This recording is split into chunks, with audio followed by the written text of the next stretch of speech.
You mentioned humble dreams, and I do want to talk a little bit more about that. So the term humble dreams, where did that phrase come from? Yeah, well, re for me, it's really interesting, and I can't take credit for it. So when we'd created our digital exhibition, and it had been online for a little while, and then we had a chance to display it in person. So took it for the day, got some not laptops, got some tablets and some headsets and some stands, and we displayed it at the Central Library in Manchester for a day. And some folks came along to look at it from whether it was kind of people who planned to come and a couple of people passing by. But one person who was listening to it, we asked for their reflections to note them down afterwards. And they described people as having humble dreams. They were quite taken aback. And,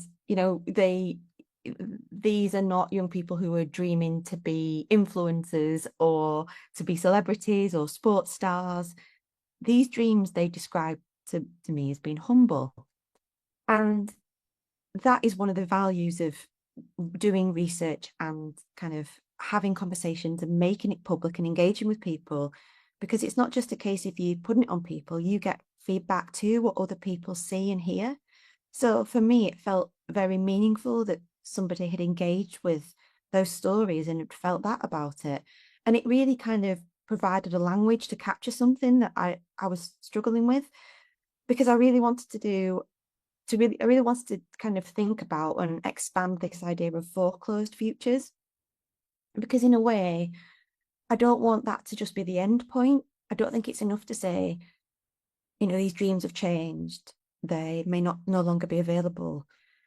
It leaves me feeling like, well, where does that leave us? What does that mean for us? And I think I wanted to go back to our stories and think, well, how do people talk about their dreams? What does this idea of the humble or humbleness look like?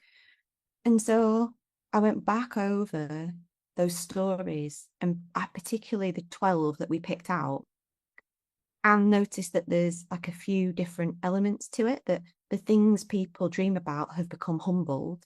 So they often, we might think of them as shrinking or being reshaped. That austerity itself is a humbling condition. It makes you contract, it makes you unconnected, like we were talking about. But the other thing that I really noticed, and this is the beauty of oral histories, because the recording means so much, that when I actually listened again to what the way people were speaking, the language they used was was humbling. So they talk about, yeah, maybe, but sort of like this hedging language that then made those dreams sound even more humble. And I think for me, that's important that we capture some of this. It might seem like it's fleeting, but it's not, because the ability to talk about how you dream really matters. And the language that we have available matters.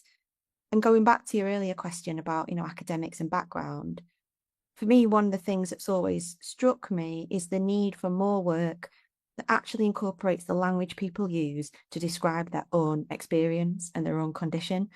And that doesn't mean that we can't have theory and concepts, but where they come from matters. And I think thinking with the language and experience of people and centering that. So that's where the humble dreams comes from. It's very much come from Mm, engaging with what other people see. And I mm. don't think it's a surprise to say that the person who said that um, was in a similar age bracket.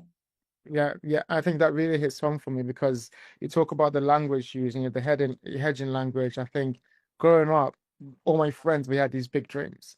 We had dreams of all these things we wanted to achieve because we saw things that inspired us and we said we would get there.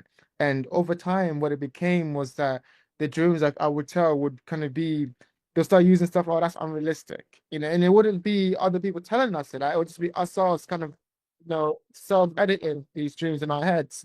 And over time, I looked around and it really does feel like we didn't have a language for why we did that.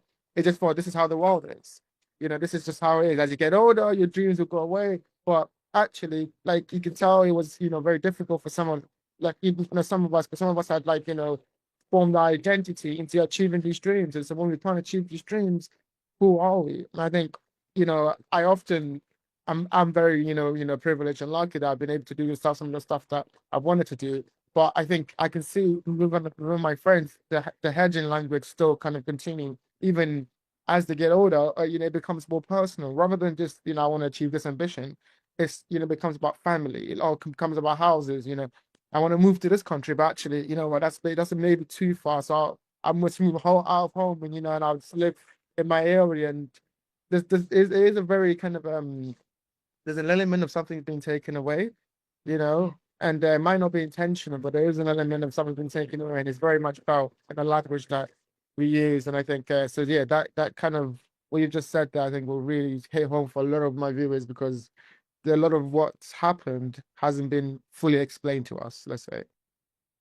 Yeah, absolutely. What I mentioned earlier about following a youth campaign, and it's an organisation that has closed down now called Reclaim, but there is another organisation from the same founder called Rekindle, where there's a real engagement with political education and what access we have to this information and why that matters. And I think that's increasingly important because we see that young people are very engaged in political debates, but having this space to learn about that, to share about that, it isn't there because our political class don't represent those views.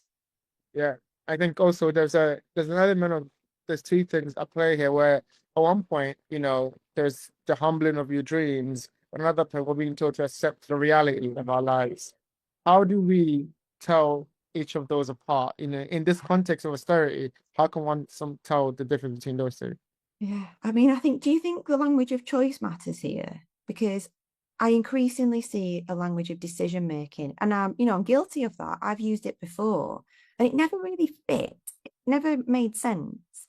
And it's because we're not talking about decision making. It's not a decision if you don't have different options to choose from.